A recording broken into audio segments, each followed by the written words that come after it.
Hey gang, today we're going to be working on a 2015 Mercedes C300 with the auxiliary battery error message on the dashboard. Before we get started, let me just show you the part we're going to be replacing. So this is the factory part. If you can find it online, we went to dealer for ours, but the factory part is the Hella, and that is the part number there.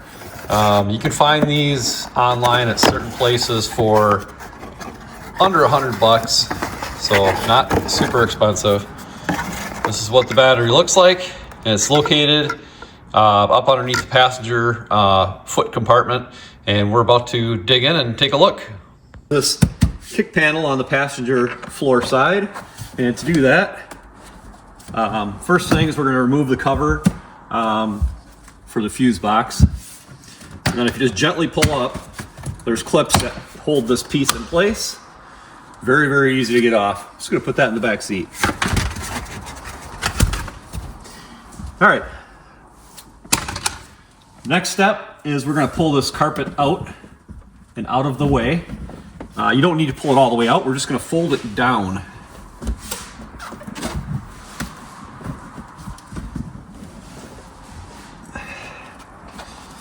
All right.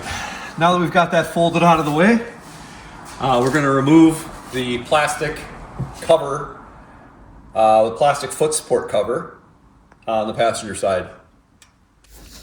All right, next we need to remove this plastic cover underneath here. There's screws on each side. These are T15 Torx screws, as they look like. So if you have a T15, you're good to go.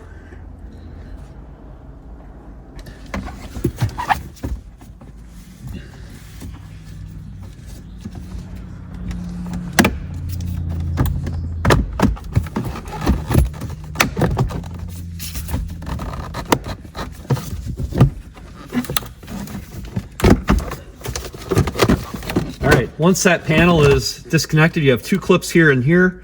You can see where the second screw should have been. It was missing. Not uncommon.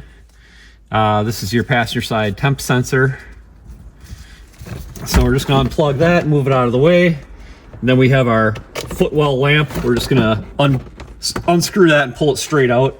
Leave the bulb in it, makes it easier. Get that off to the side. And then this panel, we're just gonna set in the back seat for now. Okay, with all of that out of the way, we've got our carpet moved out of the way as best we can. There's gonna be three 10mm nuts along the bottom here that you can feel, and we're gonna remove those first. The first one is going to be right where I have my socket here. There's an indentation to access that nut.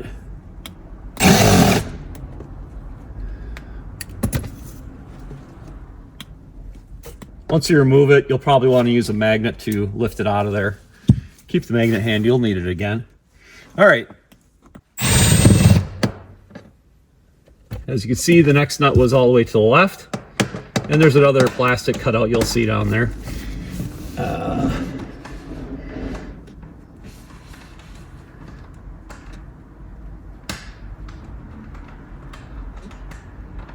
Oh, and this nut really wants to stay on. There we go. Second nut's out.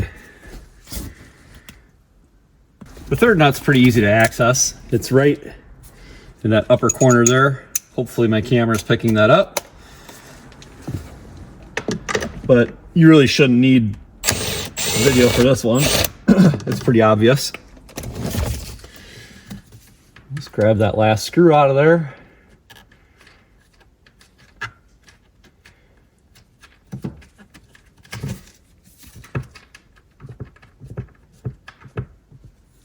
All right, we got our last third screw. Again, these are all 10mm.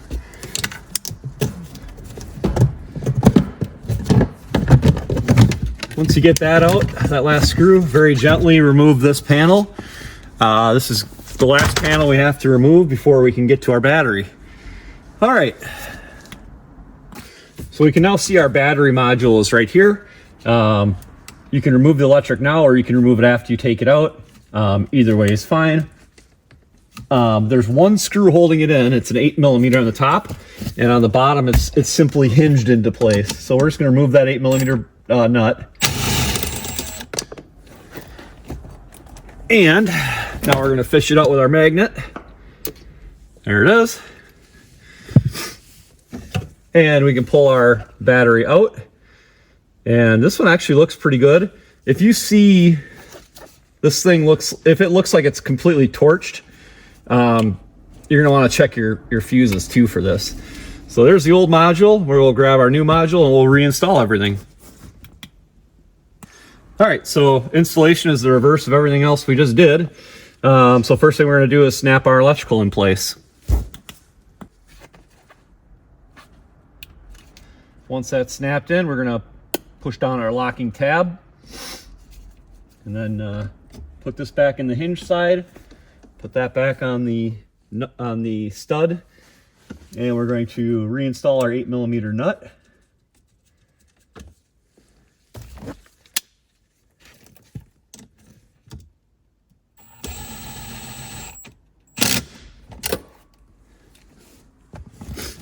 All right, with that in place, we're going to reinstall our lower kick panel. This can take some maneuvering to get into place, but it should slide right into place fairly easily.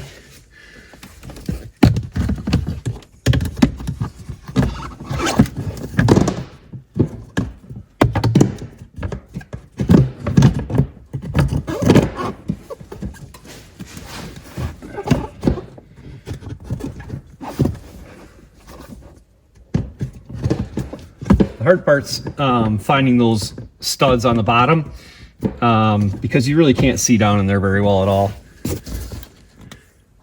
All right, I cheated. I turned off my camera while I struggled mightily for 5 minutes with this kick panel, getting it lined up with all three studs that are on the floor and on the firewall. So it's in place now. You can see our studs sticking through there, one sticking through here and one over here. And once those are all in, I can put my 310mm nuts back on, and I can tighten them down.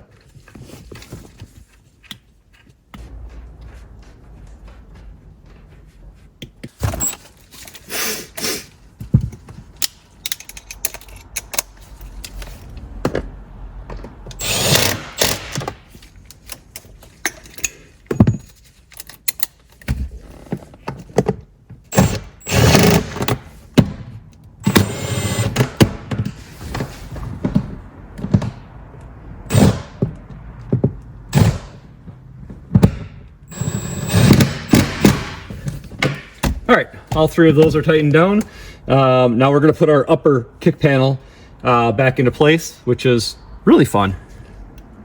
Now, before we put this upper panel back in, we have to make sure we put our lamp assembly back in and our passenger side temperature sensor in. So the temperature sensor, quarter turn, straight in, and give it a twist, and we're good to go there. Pretty much same for the light bulb. Pretty easy stuff here.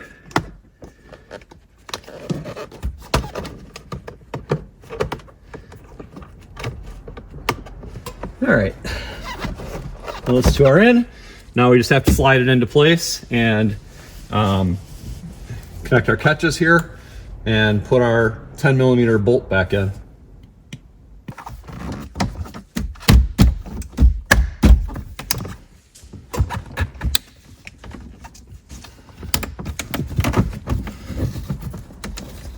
And the fight is always going to be this carpeting. There we go. And once that's in, we're going to get our screw started.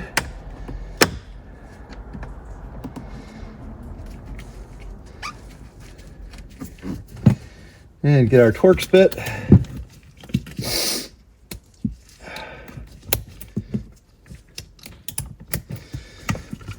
Probably should have done that ahead of time.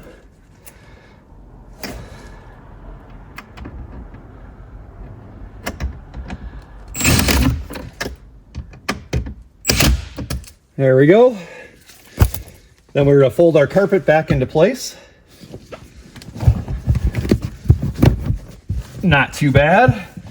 And the last thing is to replace this kick panel.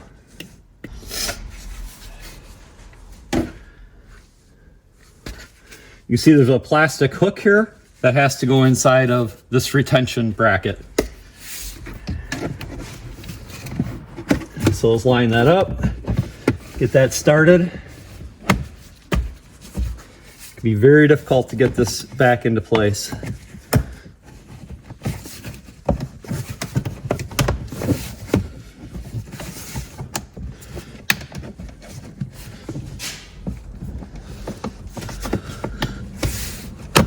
There we go. Snap it down. And now we just have to replace our fuse panel cover.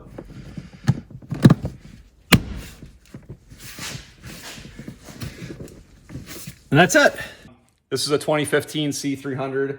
And again, your years 2014 through 2021, I believe, are covered under the same repair. So if you like this video, make sure to subscribe, hit the like button, and we appreciate it. Thanks. Take care.